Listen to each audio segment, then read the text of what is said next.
Europe से लेकर पश्चिम तक सबको आज मोदी याद आ रहे हैं। यूरोप के बड़े बड़े लीडर कह रहे हैं ट्रंप को छोड़िए, जिनपिंग को किनारे कीजिए, सीधे मोदी को कॉल लगाइए, क्योंकि इस वक्त सिचुएशन बहुत ज्यादा पैनिक वाली है। दुनिया पर इस सदी का सबसे बड़ा खतरा मंडरा रहा है। एटॉमिक ट्रिगर कभी भी दब सकता है। दरअसल रूस यूक्रेन जंग का दायरा बढ़ चुका है और जंग अब पुतिन बनाम नेटो हो गई है। पुतिन अड़ गए हैं और नेटो से लड़ गए हैं और पोलैंड में दुनिया का तीसरा वॉर फ्रंट ओपन होने जा रहा है। आर्मी की वर्दी में पुतिन को देखकर पूरी दुनिया में खलबली मची हुई है। नेटो के 32 देश पोलैंड में अपने अपने हथियार जमा कर रहे हैं। डेनमार्क से लेकर पोलैंड और बेलारूस तक वॉर एक्सरसाइजेज हो रही हैं। बाल्टिक सागर का टेम्परेचर बहुत ज्यादा बढ़ चुका है और किसी भी वक्त कुछ भी हो सकता है। पुतिन कभी भी किसी महाविध्वंस का ऑर्डर दे सकते हैं। सवाल यह है कि इस जंग को रोकेगा कौन? इस महातबाही पर, इसके नए एपिसोड पर ब्रेक लगाएगा कौन? तो देखिए एक report.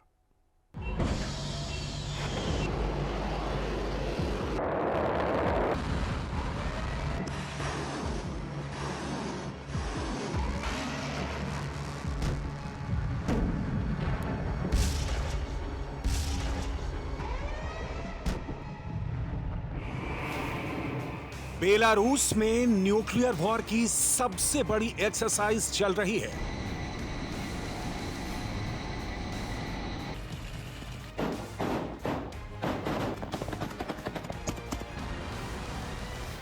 Tu-22 M3 bomber NATO को अपनी ताकत दिखा रहा है। पोलैंड की धरती पर तोप गरज रही है।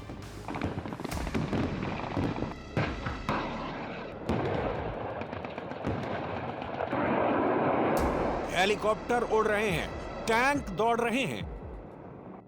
डेनमार्क की हवा में नाटो का बारूद फैल चुका है। फाइटर जेट गरज रहे हैं। हेलीकॉप्टर्स उड़ान भर रहे हैं।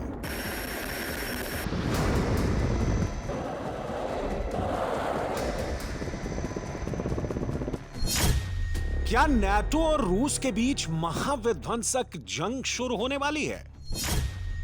क्या पुतिन 32 देशों के सामने अकेले लड़ने की तैयारी कर रहे हैं? क्या एटमी जंग छिड़ने वाली है? पुतिन एटम बम का ट्रिगर दबाने वाले हैं। पुतिन ने मिलिट्री ड्रेस पहन ली है। पुतिन ने कंट्रोल रूम से कमांड देना शुरू कर दिया है। पुतिन की यह तस्वीर देखकर पूरा यूरोप खौफ में है। नाटो देशों में हलचल मच गई है। जंग अब किसी भी वक्त शुरू हो सकती है। एटमी ट्रिगर कभी भी दब सकता है। पुतिन कभी भी आगे बढ़ने का ऑर्डर दे सकते हैं।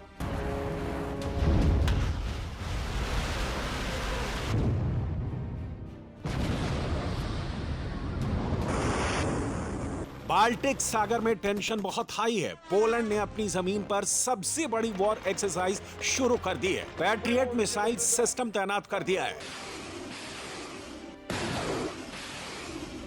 फ्रांस से राफेल फाइटर जेट पोलैंड पहुंच चुके हैं। नाटो की जमीन पर एटमी वेपन तैनात करने की तैयारी हो रही है।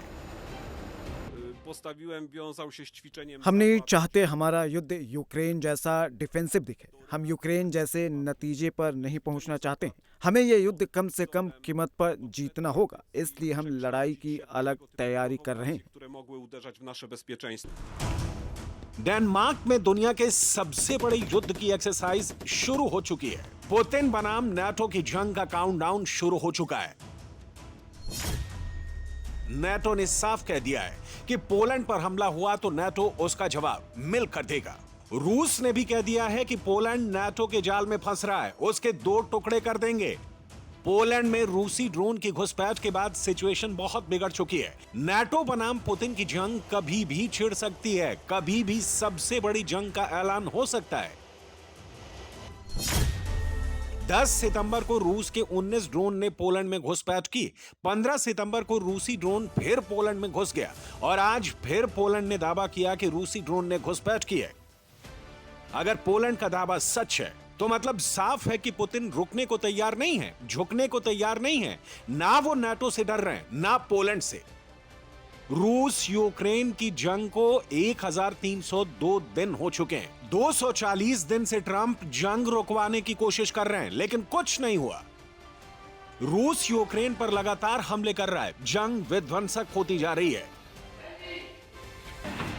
रूस की धरती पर पुतिन की सेना बारूद बरसा रही है। टैंक, तोप, ड्रोन के वार से पूरा यूक्रेन धुआं-धुआं हो चुका है। बीती रात रूस ने यूक्रेन में 500 से ज्यादा ड्रोन, 300 से ज्यादा ग्लाइड बम और करीब 30 मिसाइलों की बरसात की।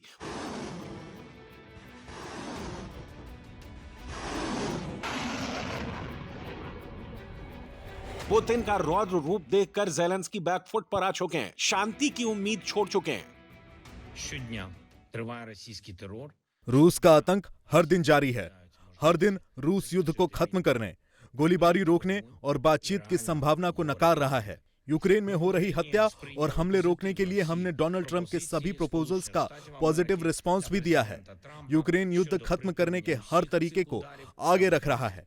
Також Україна यूक्रेन को लेकर रूस ने फाइनल अल्टीमेटम जारी कर दिया है। नाटो के लिए सबसे बड़ा मैसेज भी दे दिया है। रूस के विदेश मंत्री सर्गेई लावरोव ने साफ कह दिया है कि यूरोप शांति के नाम पर यूक्रेन में नाटो सैनिक तैनात करना चाहता है, जो किसी भी हाल में रूस को मंजूर नहीं है।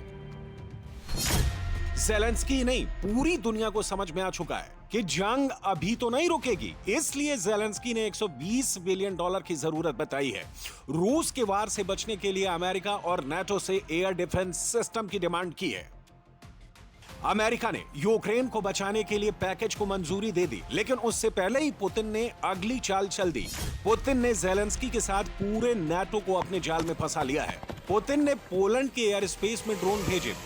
पुतिन ने रोमानिया में अपने ड्रोन उड़ाकर नाटो को खुद में उलझा लिया है। सूत्रों का कहना है कि इस वक्त नाटो देशों को खुद एयर डिफेंस सिस्टम की जरूरत पड़ रही है। अमेरिका, फ्रांस, जर्मनी जैसे देशों का फोकस पोलैंड पर है।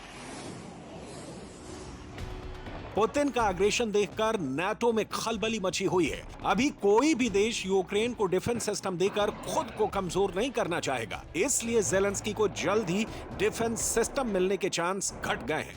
पुतिन का अग्रेशन देखकर डेनमार्क तक दहशत फैल गई है। सूत्रों का कहना है कि डेनमार्क ने भी फ्यूचर वॉर की तैयारी शुरू कर दी है।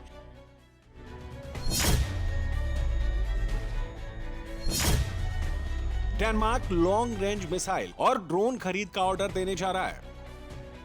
बाल्टिक सागर में इस वक्त सिचुएशन बहुत ही खराब है। यूक्रेन के बाद पोलैंड में नया वॉर फ्रंट खुल सकता है और ये कभी भी हो सकता है।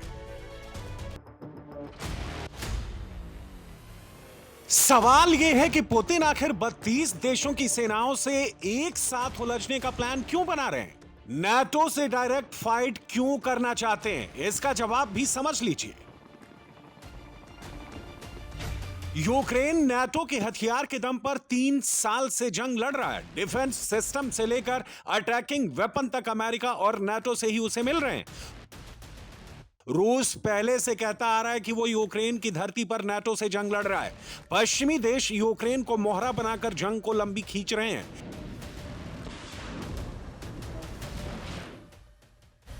लेकिन अब लग रहा है कि पुतिन नाटो से इनडायरेक्ट नहीं, डायरेक्ट जंग करेंगे और ऐसा हुआ तो यूरोप में महाविध्वंस शुरू हो सकता है। जंग के शोले अमेरिका, ब्रिटेन तक पहुंच सकते हैं। एटम बम का ट्रिगर भी दब सकता है। पोलैंड बनाम पुतिन की जंग शुरू हुई तो नाटो आर्टिकल 5 का इस्तेमाल कर सकता है। यह क्या होता है समझ लीजिए। नाटो देश की सिक्योरिटी खतरे में होने पर नाटो सदस्य एक दूसरे से सलाह मशविरा और बातचीत करते हैं। यह नाटो का आर्टिकल 4 है। लेकिन नाटो देश पर हमला होने की स्थिति में सभी 32 नाटो देश मिलकर जवाब देते हैं। नाटो मेंबर की सुरक्षा के लिए जरूरी कदम उठाते हैं। यह आर्टिकल 5 है। आर्टिकल 5 लागू होने का मतलब है 32 देश डायरेक्ट पुतिन से जंग लड़ रहे हैं। आर्टिकल 5 लागू होने का मतलब यह है कि अमेरिका भी खुलकर मैदान में आ चुका होगा। जर्मनी, फ्रांस, ब्रिटेन भी उतर चुके होंगे और ज़ेलेंस्की यही चाहते हैं। ज़ेलेंस्की चाहते हैं कि रूस यूक्रेन वॉर में किसी भी तरह नाटो की डायरेक्ट एंट्री करा दी जाए, किसी भी तरह नाटो बनाम पुतिन की लड़ाई बना दी जाए। ट्रंप की कोशिश किसी भी तरह जंग का दायरा सीमित करने की है, लेकिन इसमें अभी तक कोई कामयाबी नहीं मिली है। अब पूरी दुनिया जंग खत्म करने के लिए मोदी की तरफ देख रही है। ट्रंप बर्थडे के बहाने फोन कर रहे हैं, मोदी से जंग खत्म कराने पर बात कर रहे हैं। पुतिन भी मोदी को कॉल लगा रहे हैं, वॉर पर लंबी चर्चा हो रही है। मोदी भी भरोसा दिला रहे हैं कि वो आगे आने के लिए तैयार हैं, युद्ध विराम का सॉल्यूशन ढूंढने के लिए रेडी हैं।